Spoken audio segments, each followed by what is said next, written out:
So now we will have question and answer period with Father Stephen, and based on his excellent presentation, I'm sure you'll get a lot of questions, but what you did present certainly aligns with the experience of our priests, deacons, and laity here in the diocese. So if you, and I think for the sake of the videographer, if you could repeat the question and then respond to it so that those who view this later will know the question. Thank you. So often the way I've done these Q&As is to kind of put out 3 questions to you, if it would help the process, if you yourselves don't have a whole bunch of questions already. But I often ask people after I make a presentation like this, was there something I said in the data that I presented that surprised you? Was there anything there that surprised you? That's usually the first question I try to ask. The second question I usually ask, is there anything in the data or my presentation that concerned you, that brought concern or worry or whatever? And then the third one, is there anything that brings you hope for the future? So those are the 3 overarching questions that I usually like to put to groups in situations like this, but don't feel that you have to be in one of those 3 categories. But if you just want to think of that in those terms, though, I think often that kind of helps. And I'm happy to answer any question. And if you don't like something, I have thick skin. You can tell me you didn't like the presentation, you found it, whatever. I always like honest feedback, so be as honest as you feel you can be. Yes, and I do have to repeat what you say unless you all have like booming voices.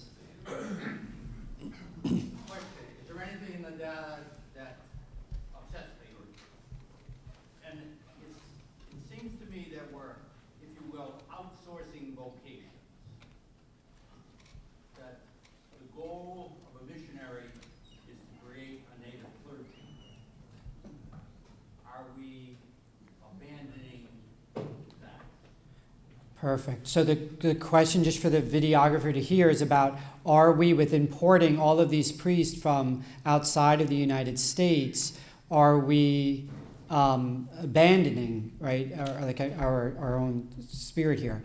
What I would say there is the history of the United States, the history of the United States is about 200 plus years. And these 200 plus years as a country, there have only been actually 20 years where we as a country produced enough of our own vocations where we ourselves could be missionaries to the world. And that was basically, and again, this is also in the book, it's from the end of the Second World War, 1945, to basically the end of the Second Vatican Council, 1965. But that is the only 20-year period, that 10% of the 200 years. The other 90% of the time in our history as a Catholic Church in the United States of America, we have had to rely on foreign-born clergy. So in that context, I think for a lot of people, like I'm thinking of my parents, when they came of age where there were 20 nuns in the convent. They were all taught in the grammar school by them. There were 5 priests in the rectory. They were all wearing their cassocks. I mean, it was that kind of golden age of Catholicism in the United States. And they take that as kind of the norm.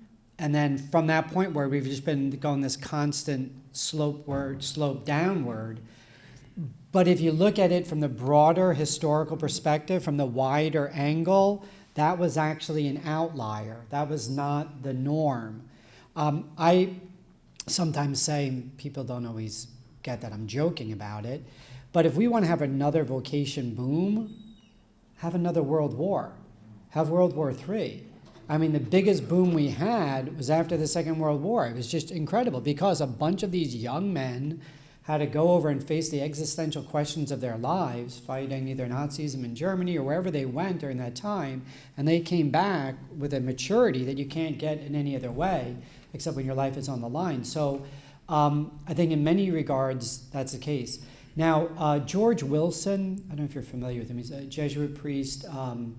He wrote a very interesting article in America magazine, probably about 15 years ago, and the title was called Nurses and Priests. And his whole argument was that from a wider Catholic perspective, he says, is it right that we are taking away all of these priests from countries where they're desperately needed? And why he called it nurses and priests, he was saying, for example, in the United States of America today, many of our nurses come from the Philippines. Many of our priests also come from the Philippines. You would think that there was a surplus of nurses and priests in the Philippines, that they did not need them.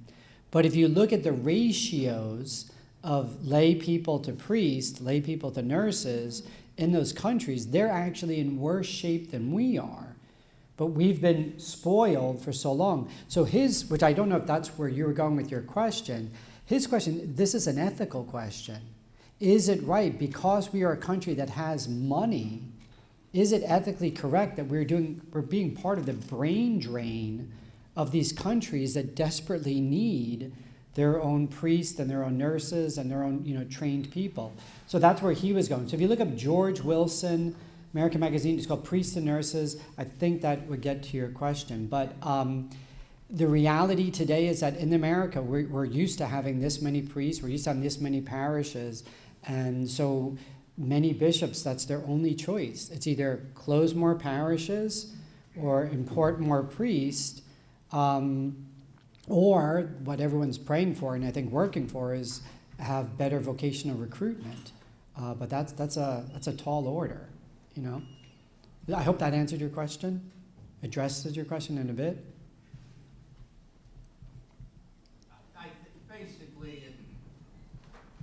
I don't have the answer. I'm not sure I have an answer, except I think it's an important question to ask. I agree. For the reasons you raise and for other reasons. And I think even and we're not the only one, because in the Protestant clergy, there are very few young men entering the Protestant clergy, at least in the ecumenical groups I gather, it's usually women. And, I'm going to say 70 years ago, 80 years ago, graduates of Harvard and Yale would become clergy. Now they're all on Wall Street. You know what I mean? Yeah, I agree. Those major cultural changes that are happening. That's probably The sex abuse crisis didn't help us with vocation recruitment. I mean, there's a lot of the secularization that's going on in our society. I mean, there's factor after factor after factor that are impacting all of this. So I agree with you. But, we're at the situation we need to man our parishes. These are the bishops that I've been speaking to. Many times they almost go to it as a last resort, but that's what they need to do. And believe me, it leads to cultural problems. I don't know about here in your diocese, but you're coming from a totally different environment. And I had this one priest from India, again, it was somewhere in the South, but he got in trouble in the diocese, not horrible trouble, but in India, apparently in his part of India, if you're the parish priest, you can walk into any parishioner's home at any time. Just you literally go to the front door, you open the door, and you go in. And it was somewhere out in the Southwest. And these people called the cops. He came to the door, he walked in, and he was amazed at how inhospitable these Americans were, how uncharitable they were. He goes, in India, you just go, you're the priest, you just open the door, you walk in, and you just do that. So culture, it sounds like a silly thing, but it's definitely a cultural thing that is happening there. A lot of these countries, women don't have the same level of equality, so to speak, that we have here in the United States. I've had many bishops tell me that they're not going to bring certain priests in from certain countries because they don't know how to relate to American women. They'll come into a parish and they'll fire the DRE because she said, no to father, where in his country, his background, that's not what women should do. They shouldn't, challenge at all. Where we as growing up, I grew up with my sisters, they challenge me all the time, as I'm sure all of yours do, right? We're used to that. But in those environments, it's not the case at all.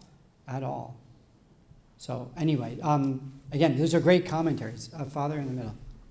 So you gave us the statistics about the growing number of priests who are saying that they definitely would not leave the priesthood, but do their actions back what they say Excellent question. Excellent question. And I wish I had a precise answer for that. My gut is telling me it's not 100% correlation. And I'm sorry for the camera there. The question was, we were talking about the growing satisfaction of priests who were saying that they weren't going to leave the priesthood. And the question is, does that actually match in reality? We haven't drilled down on that, but I was just contacted by a small consortium of different seminary formators that are very concerned. They've looked at the ordination classes from the last few years, and some of them told me half the guys are gone already. Half the guys we ordained within the last 10 years are gone. I mean, what is happening? So they could have been the ones that were saying, definitely never leave, and then something happened. So there is a growing interest, and I actually may be winding up doing that study, but I'm just trying to finish another bigger project right now before that. But that's a very good question and very real, very, very real. So, Bishop, sorry, yes. Okay. When I was growing up, I think I grew up in one of the last Catholic ghettos, and I would say that priests who are my age or older would have had that similar experience. And there was built-in supports for vocation. What supports to newly ordained or recently ordained priests speak about that led them to a vocation in their lives?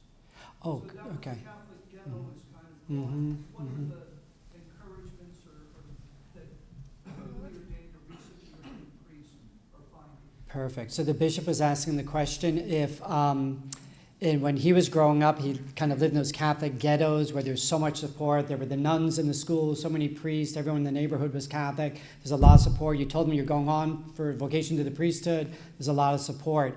This generation today, where are they getting it from? Every year for the Bishops' Conference, we write that annual report on vocations. And it is, things have changed. You're absolutely right. A lot of them do speak, though, about parish priests who were the ones that were encouraging them, to go into the priesthood. So there's definitely, going back to the Andrew Greeley quote that I kind of closed the whole presentation with, if we are not going to be vocational recruiters, then it's not going to happen. You can have the mother supporting it, you can have the sister supporting it, you can have different people, but if it's priests ourselves that are not showing how happy we are, I mean, we answer the surveys, we say we're very happy, we say we're very satisfied, but sometimes that doesn't always, translate there. But, I wish I had more of the statistics right on the tip of my tongue, but I know in that annual report, that was a major part of it, is a priest saying it. Others, a higher percentage than normal came from military families. Interestingly enough as well, homeschooling families.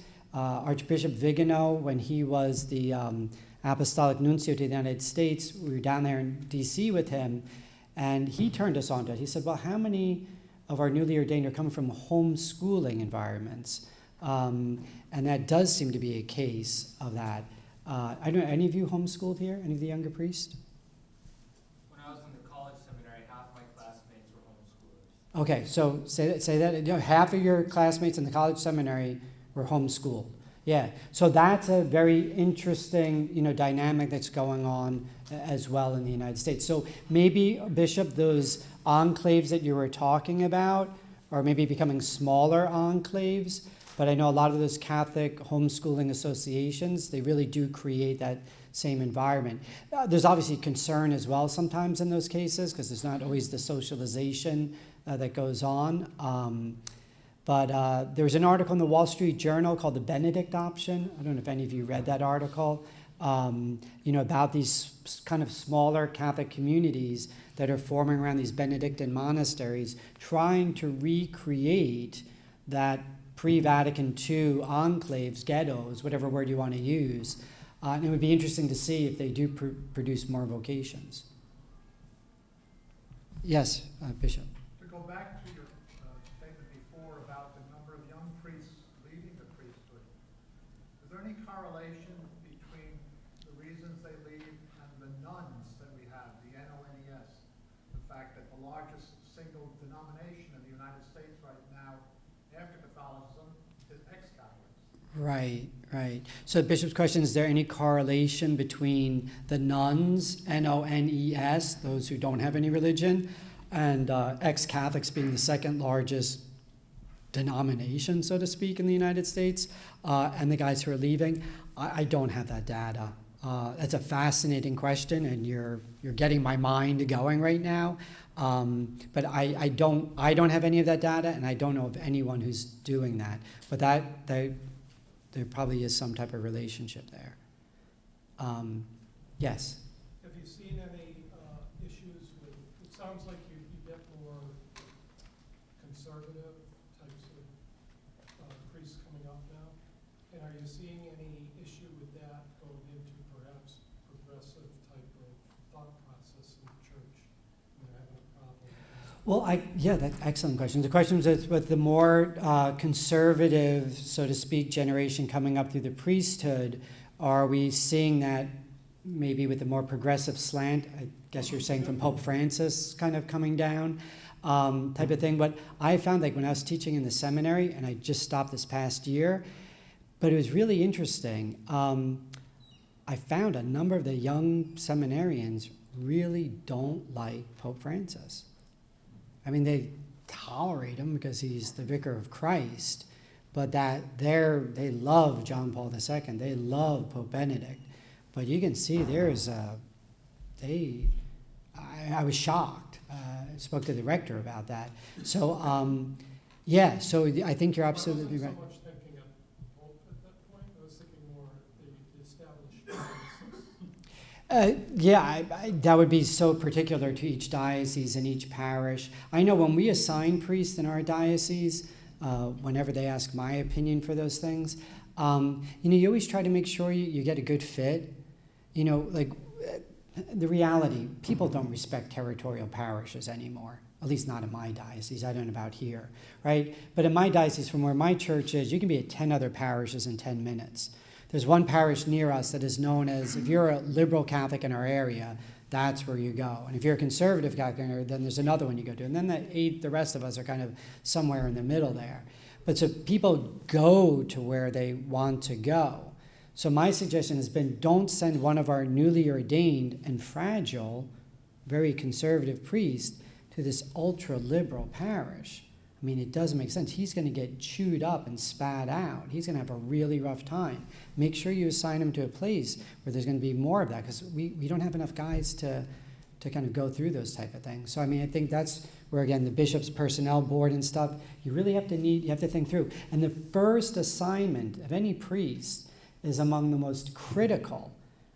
This other book that I wrote, speaking about guys who left the priesthood, who've gone through hell with their first pass. I can tell you this one example. So this guy who was, eventually he left the Catholic Church, became a Protestant minister, got married, did all these different things. But he tells me the life story when he was going through. He was diocesan priest from the Midwest, studied at a big Benedictine seminary there in the Midwest. The whole time I was interviewing him, all he kept saying that, best 8 years of my life, the best 8 years of my life, the best 8 years of my life were at the seminary. Loved it, loved it, loved it. Got ordained, got assigned to his first parish. And the pastor who was there in charge was a well-known, well-respected Monsignor in the diocese that this guy really looked up to. He truly looked up to him. He said, I want to be like him. He said he preached from the pulpit with a fire that was amazing. Everyone in the parish loved him. Anytime he did a funeral, a wedding, it was as if he did it for the first time. He really cared. Everyone was geared to this guy, and he wanted to be like him. But for some reason, this Monsignor had the mentality, like old school mentality, that you kind of, beat the young priest down. And, so what type of homily was that you gave last week? Get your elbows off the table. Blah, blah, blah, blah, blah. Just this constant thing. And I think the older Monsignor meant well, like toughen up the guy just out of the seminary type thing, but did it so much that this guy, just after a year and a half, went to the bishop and said, you got to get me out of here. I'm so torn because I want to be like this Monsignor, because I want to be able to be like him externally, but living with him is hell. Truly hell. He lost like 40 pounds or something in the first year and a half of his priesthood. I mean, he was like really, really... So much so that people thought that, he all right? He's good? Okay. Chair broke, okay. I hope it's something I didn't say. There you go. That chair was probably made in New Jersey. Send it back, right? But anyway, so then he gets assigned to the second place. And where he gets assigned his place, the pastor, he said there, it's much easier to get along with until 4 o'clock every day. And at 4 o'clock he was drinking, and the pastor also had a priest boyfriend that was staying over all the time. And this guy had a really hard time. Now his second assignment, and the first assignment he left because he was just getting pounded. The second one, he felt like he's getting a really bad example, didn't know what to do. So finally, after a year and a half of that, he asked the bishop to be reassigned. And this is the first time I cried during an interview, but I tried to hide it. He got to the third pastor, and I remember he said to me, he said, you know, Father George, we'll give him a name. He said, Father George is not only the nicest priest I ever met, but one of the finest human beings I ever met in my life. And he so helped me so much. And I've often, this guy's married now, he's got 2 kids, he's doing this all life. He says, but I've often wondered, had Father George been my first pastor, because I think I'd still be a Catholic priest today. But he said, by the time I got to them, I was so beat up, I was so crushed there. So interactions and rectories, interaction among brother priests, maybe going back to Bishop's point about, you know, where are these guys getting their support from? I'm shocked many times I go into diocese and find out how few priests are in priest support groups, how few of them gather with other priests. I mean, it's, you know, it's a tough job that we all have being a priest, or deacons. I mean, all of our vocations they're definitely tough vocations, but if we don't have that type of support, there's only something, none of us are Superman. You know, none of us can get through this by ourselves. So I definitely think that's part of the thing that, you know, when you look back at these guys who have left or whatever, I'm sure there's probably some certain lacking of those things. Anyway, I don't know if I'm getting too blunt, but yes. Some of the things you're talking about now speak about morale among the priests. How have you assessed that priestly morale question? Oh, great, thank you. Actually, that ties in very well. So the question was about morale. So a lot of this speaks about morale and how do we tie into this. So in the book per se, we didn't get into that exact question, but what we're going to basically offer to all of you here when we do our Cultivating Unity, that is actually one of the questions. And priest morale, like so many of these other things, it's really hard to measure because individually everyone is at a different place in their life. Some of you may be like at your happiest stage of your priesthood right now. You're finally the pastor, the parish where you want to be, things are moving really well. Others, like me, who just found out 4 months ago from the cardinal that I had to leave the parish I loved so much that I didn't want to leave. Now you're being told you like have to go, right? So you're in that adjustment period. So for me, I'm like still trying to struggle, you know, with that, still missing the previous place, but embracing the new place. So everyone's like at a different place. But what helps us when you do a survey of this many people and you get all of their different answers to those questions, you get this aggregate form, then we can compare you to like national samples. We can also then compare to deaneries. Is there higher morale in one deanery and a lower morale in another deanery? Is there a higher morale among priests of a certain generation, lower in another generation? Because when you start to do those cross tabs, then you start, you know, to see patterns that can help us to eventually boost the morale, right? We want to see where things are going well and how we can do that.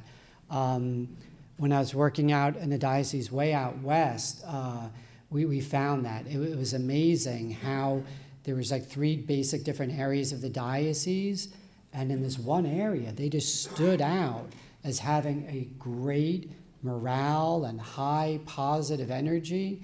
And I traced it back in large part that they had one priest who was the dean of that particular area, and the guy was amazing. he really cared about all the priests in the deanery. He made sure he wasn't just filling out, mass counts or, baptismal records or whatever. And you say to yourself, wow, that's fascinating to me, right? And if I were a dean in the other two places, I'd be saying, hey, I got to get my acting gear. What's this guy doing that I'm not doing? So that's kind of how we can measure morale that would be of any use to any one of us. I hope that made sense. Yes? Many Catholics move from northeast to southwest.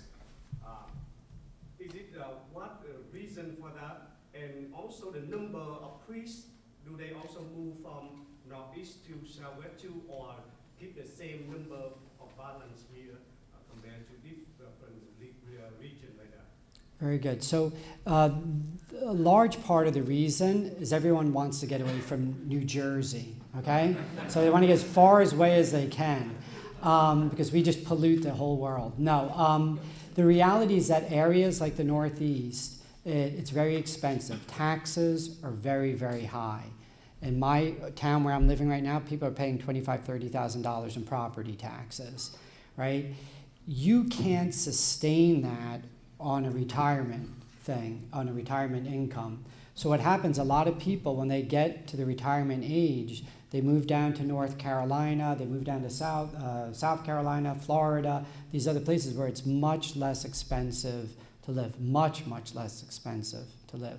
A good friend of mine who's a gym teacher at one of our public schools in New Jersey, he was doing that work, plus 2 other side jobs, plus his wife had a side job, and they had 3 kids, and he never saw his kids. So he said, I can't sustain this. So he got another job, the exact same job in North Carolina, sold his house in New Jersey, only had to work 1 job. His wife didn't have to work anymore. He didn't have to work 3 jobs. He got a house that was twice the size, 5 times the property, and 1/3 the taxes. So it's a no-brainer, right? It's a lot easier. The weather is better down there, right? There's just a lot of factors as people get older. So those people are moving down in that generation.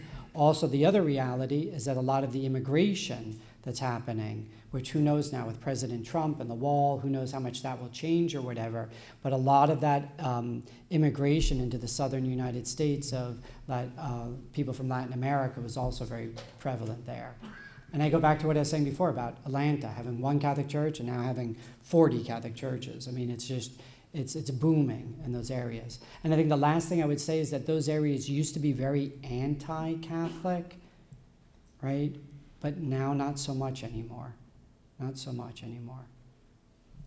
So I'll do 1 here and then back there. Okay, 1 here. Yeah. I was thinking about the vocation from the immigrant perspective in your listening sessions, because I don't think that in the surveys you would get a lot of information. I agree. Were there a lot of any thoughts about how to increase the vocations? Because we do have a growing Asian population as well as a Latino. From the conversion perspective, we also have a growing Russian immigration in this particular area. You have Russians coming here. Russians are coming to this area a lot, yeah. But they're Orthodox or Catholic? They're actually part of Evangelical. Wow, okay.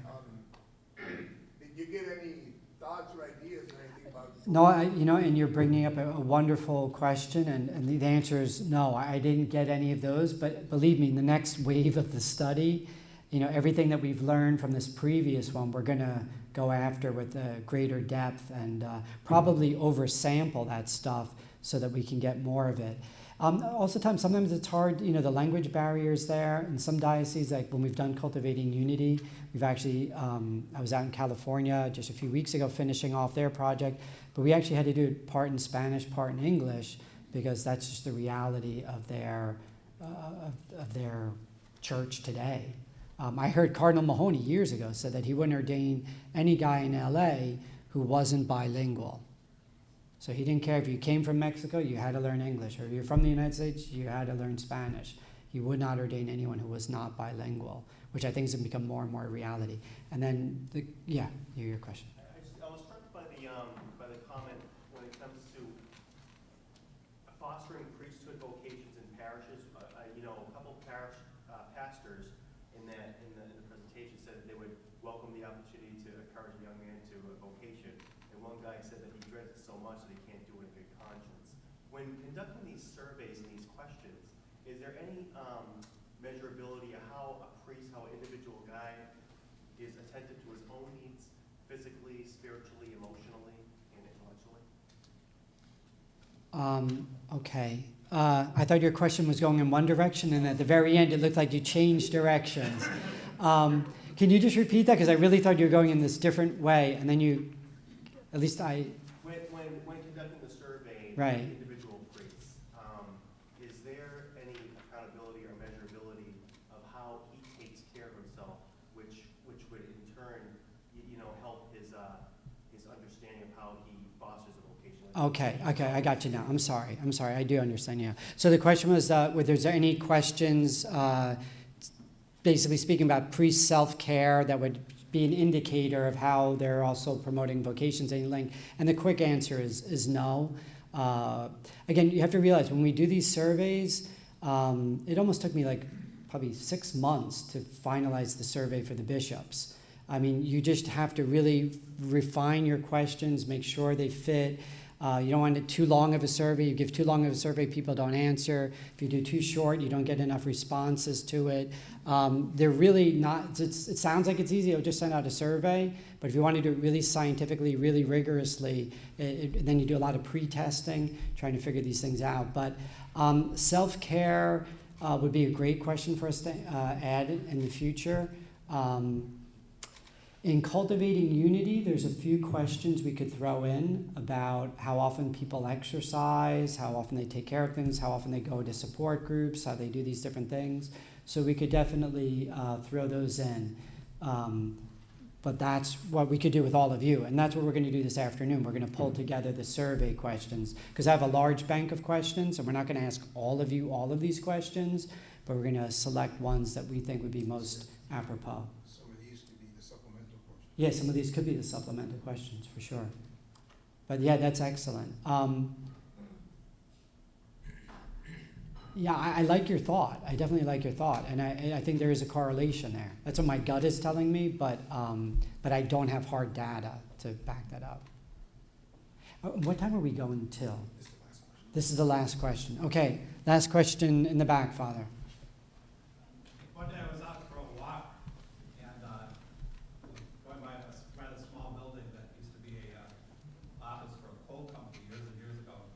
And I heard some very excited preaching going on in Spanish and found out that there was an evangelical group that was there. And then I found out that there are other groups like that. And I'm watching local cable and I'm finding groups like that coming along. They seem to have enough vocations there.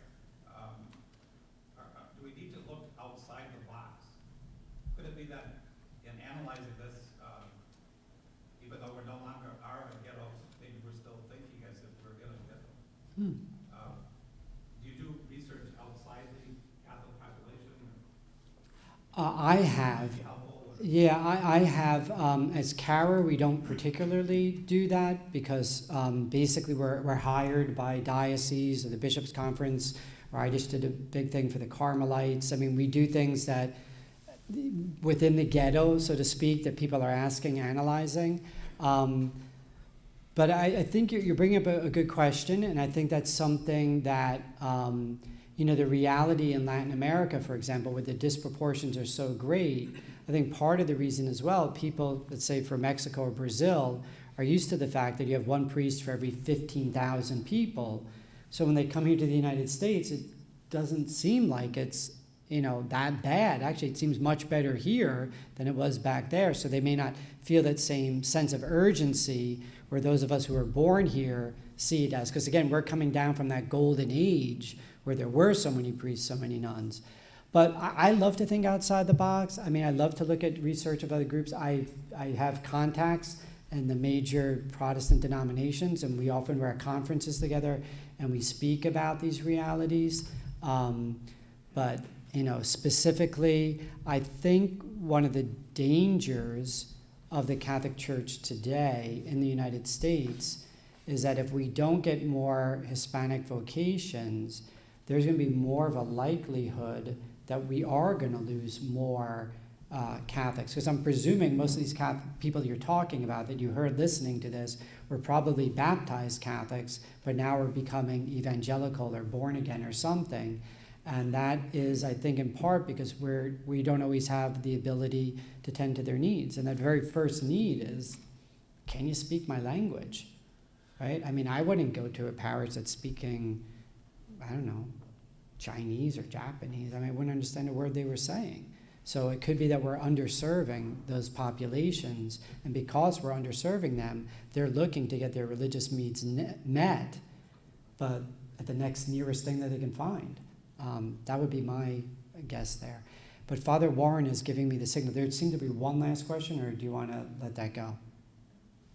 One last one? If it's just brief, we'll do this, yeah.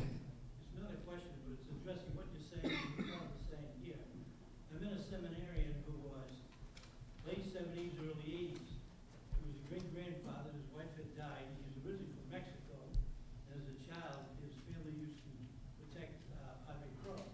Wow. So he was driving down the main street in Texas, and he saw this church, First Baptist Church, to Our Lady of Guadalupe. Yeah, yeah. So he hit the brake, went inside, and sure enough, they had a little statue there because the Hispanic people's needs were not being met. They needed someone from their culture. Yeah. And I've heard similar stories to that. But everyone, thank you. So I will be seeing you again in February, March, whenever it is. But really, thank you very much for your attention and your questions, and we'll let you finish. Thank you.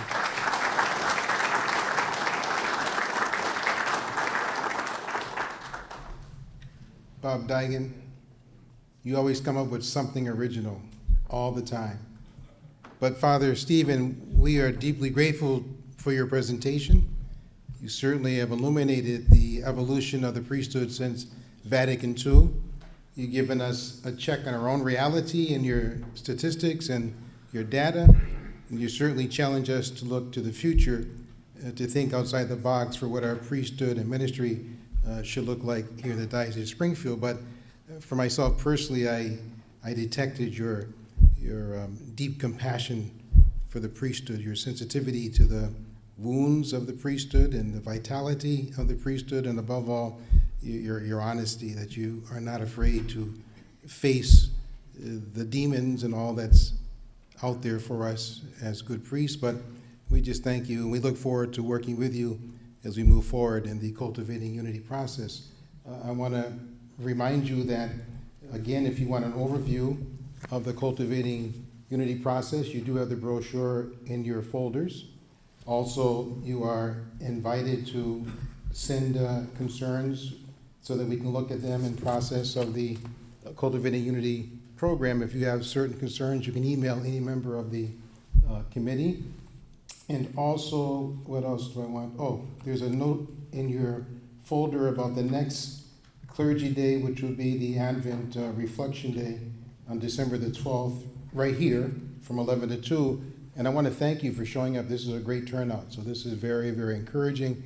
And I really hope that you will show up in equal numbers for the December 12th Reflection Day, because as you know, the Bishop of the Diocese pays for speakers. And we want to make it worth their effort when they come, that somebody's here to listen to their presentation. So next month on December the 12th, we'll have a Maryknoll priest, Father Romain, and thanks to Deacon Kevin McCarthy, I was able to get a speaker, but a great guy, and I'm sure you'll enjoy him. Bishop Brzezinski, is he still in? Bishop Brzezinski, would you like to make some closing comments before we do our last closing prayer?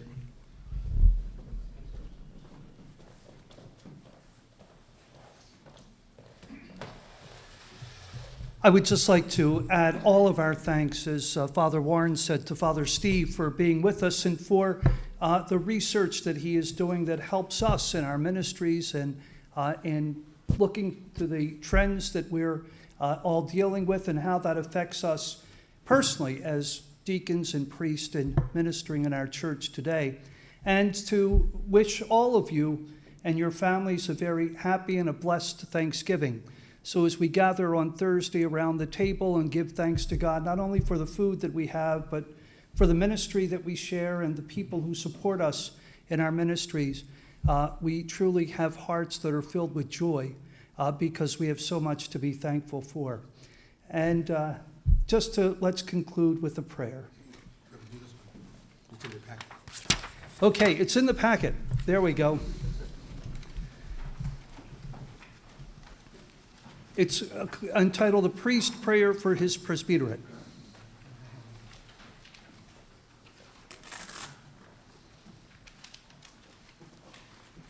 And so let us pray. In the name of the Father, and of the Son, and of the Holy Spirit. Amen.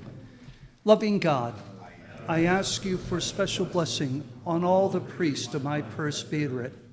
Help us to remember always that we do not work alone, but that we are in intimate sacramental brotherhood under the leadership of our bishop, a ministry team for which we are all responsible. For the sake of our unified and coherent ministry, help us to remember that ministry we do is not just personal, but a share in our bishop's ministry. For that reason, keep us always respectful of and obedient to his leadership. Help us to be diligent in our ministry, absorbed in it, so that our commitment may be evident and our service helpful. Help us to take good care of ourselves and to be attentive to becoming more effective in our service. Show us ways to encourage our brothers in the seminary, those in formation who will someday be with us in service to the church. Help us to set a good example for them in all that we do. Support our sick, retired, and absent brothers with your loving care. I ask this in the name of the Good Shepherd, Jesus Christ, our Lord. The Lord be with you. May Almighty God bless you, Father, Son, and Holy Spirit. Amen. Once again, thank you so much, and thank you for your ministry to our people. It's always good. Sometimes I go to shopping, like the Holyoke Mall or different places, and I'm in mufti, so that I could be undercover. But people still recognize me, and they'll walk up and say, I'm from this parish, and Father so-and-so is doing such a great job there. So it's always good to hear that our people appreciate your ministry and would take the effort and time to say that. I don't think they always say it to you, but they do give me feedback for it. So thank you. Thank you for all that you're doing. And it's good to minister with you and for the Church of the Diocese of Springfield. Blessed Thanksgiving. Thank you.